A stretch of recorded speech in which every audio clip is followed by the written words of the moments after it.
Real সোসিয়েদাদের সাথে কঠিন একটা ম্যাচ জেতার পর বার্সেলোনার ফুটবলাররা এখন উয়েফা চ্যাম্পিয়ন্স লিগের বড় ম্যাচের জন্য প্রস্তুত হচ্ছে। বুধবার তাদের খেলা প্যারিস সেন্ট জার্মের বিপক্ষে, যারা গতবারের চ্যাম্পিয়ন। এই বিগ ম্যাচের আগে সবাই তাকিয়ে আছে কোচ হ্যান্সি ফ্লিকের দিকে। এই মৌসুমে তিনি প্রায়ই দলে অনেক নতুন খেলোয়াড় এনেছেন বা খেলোয়াড়দের রোটেশন করে খেলিয়েছেন, তাই এবার তিনি কাকে কাকে নিয়ে দল সাজান সেটাই দেখার বিষয়।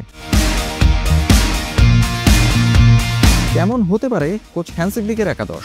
সংবাদ মাধ্যম এএস এর খবর অনুযায়ী হ্যান্সি ফ্লিকের আগের ম্যাচের দলগুলো দেখলে কিছুটা আন্দাজ করা যায় পিএসজির বিপক্ষে তিনি কেমন দল নামাবেন। বার্সেলোনা দলের চোটের কারণে কিছু সমস্যা রয়েছে। জোয়ান গার্সিয়া, ফার্মিন লোপেজ এবং গাভি এই তিন গুরুত্বপূর্ণ খেলোয়াড় খেলতে পারবেন না। তবে সুখবর হলো তরুণ খেলোয়াড় লামিন ইয়ামাল ইনজুরি থেকে ফিরে এসেছেন। 10 নম্বর জার্সি পরা লামিন ইয়ামাল রিয়াল সোসিয়েদাদের বিপক্ষে শেষ 30 মিনিটে মাঠে নেমে দারুণ খেলেছেন। এখন প্রশ্ন হলো লামিন ইয়ামাল, দানি ওলমো এবং দারুণ ফর্মে থাকা ফেরান টোরেজের সাথে আক্রমণে আর কে কে থাকবেন?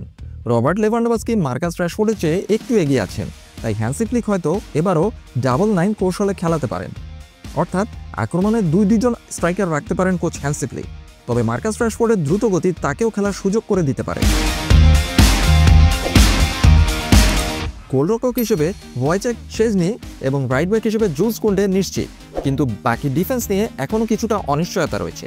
সেন্ট্রাল ডিফেন্সে এরিক গার্সিয়া এবং পাও কুবার্সির খেলার সম্ভাবনা বেশি, কারণ রিয়াল সোসিয়েদাদের বিপক্ষে তাদের বিশ্রাম দেওয়া হয়েছিল। পিএসজির বিপক্ষে তাদের পাসিং ক্ষমতা খুব কাজে আসতে পারে, কারণ পিএসজির কোচ লুইস এনরিকে এর আগে রোনাল্ডো আরাউজোর দুর্বল পাসিংকে কাজে লাগিয়েছিলেন। লেফট ব্যাকে জেরার্ড মার্টিন সম্ভবত খেলবেন, তবে চোট থেকে ফেরা আলেহান্দ্রো বালদেও একটি বিকল্প হিসেবে রয়েছেন। তবে মিডফিল্ড নিয়ে কোনো চিন্তা নেই।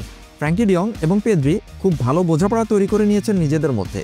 কোচ হ্যান্সি ফ্লিক চাইছেন তাদের এই বোঝাপড়াকে কাজে লাগিয়ে পিএসজির বিপক্ষে বলের দখল নিজেদের কাছে রাখতে।